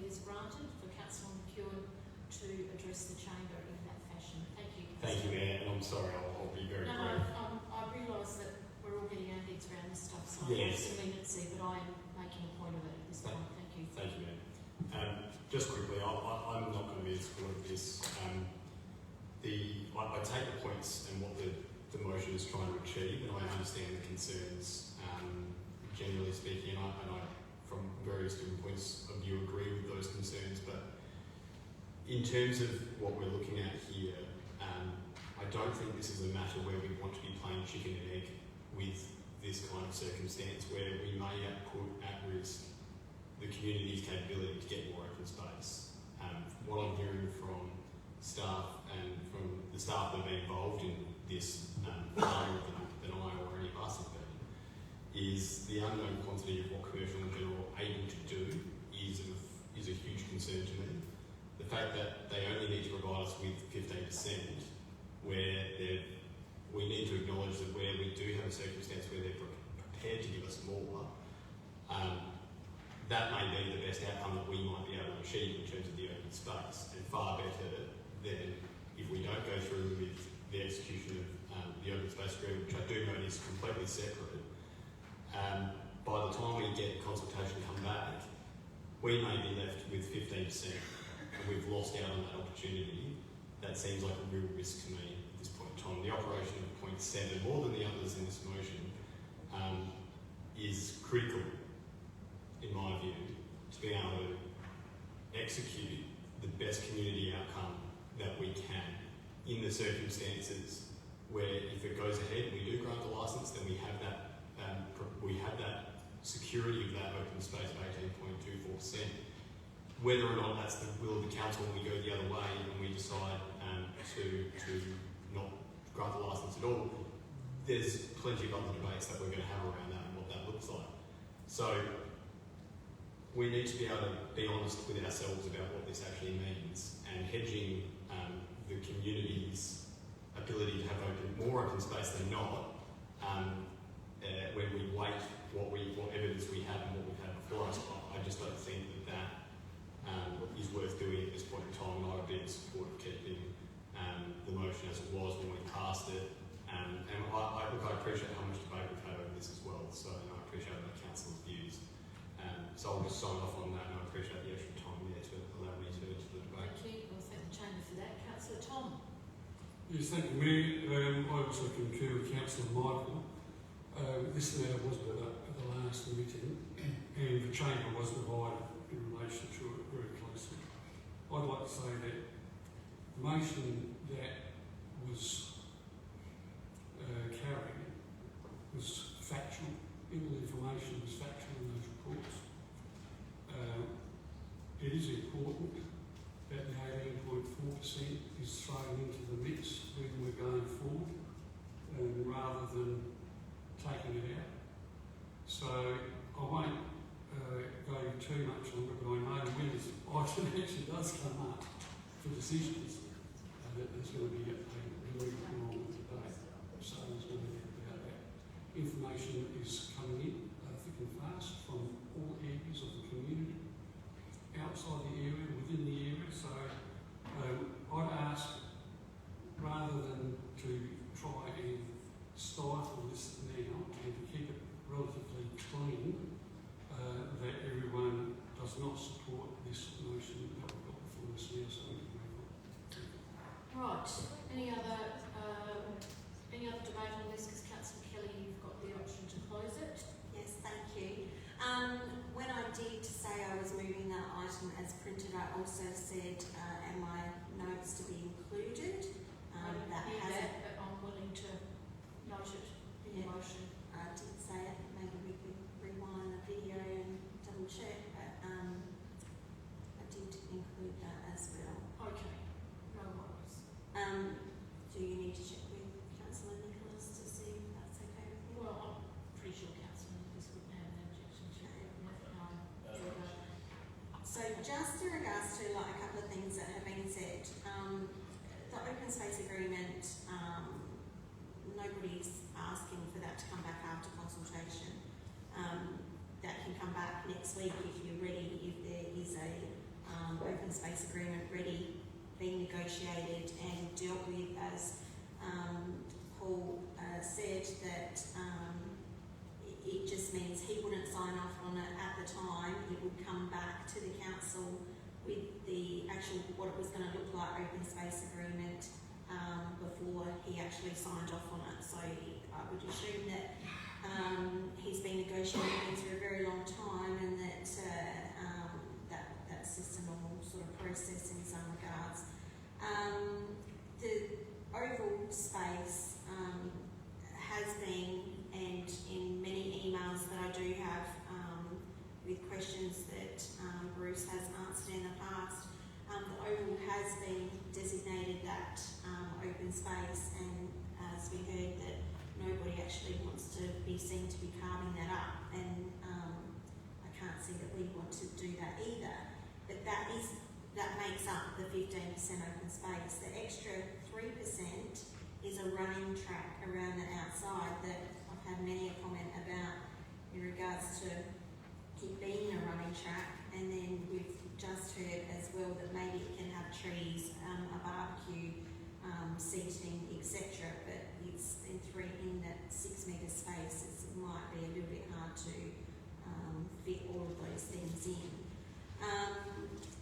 So this isn't about anything taking anything away from this process. It is about that those points in that motion were not just consultation. So I believe that this can be run separately, and that can be brought back at a different time. So I urge you to support this motion.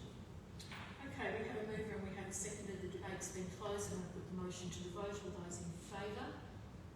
1, 2, 3, 4, 5. Those against? 1, 2, 3, 4, 5, 6, 7, 8, 9, and the motion is lost. Collar division. Thank you. Yes, all those in favour, please stand. That's in favour of the motion on notice. Councillor Nicholas, Councillor Sturt, Councillor Melindy, Councillor Kelly, Councillor Kenzie, Councillor Kelly, Councillor George. It's 1, 2, 3, 4, 5, 6. Those against, Councillor Rachel, Councillor Tom, Councillor Michael, Councillor Edgar, Councillor Quinn, Councillor Senfield, Councillor Nicole, Councillor Peter, and that's 8 against, so the motion is lost. All right, thank you very much. Moving on. Oh, Councillor Alice back. And look, it's 9:11. We actually, it's a really good time to have, did I get that right? We got the numbers right? I think, well, it's not, it was not carried, it was lost anyway. Yeah. It's 9:11. I think we should have a break. Can I, no, well, we can do, but we've got a confidential item. I know that we have Alison here for that item, but seriously, I just think getting up for 5 minutes and having a wriggle might be really good for all of us. Shake off the woolies. So can I, Councillor Michael moves that way, Councillor George seconders, all those in favour? Those in favour? Any against? It's carried. It's a majority can go out. We can all have a wriggle around. Thank you. 5 minutes, please. Be conscious of the time. 5 minutes goes so quickly. 9:17.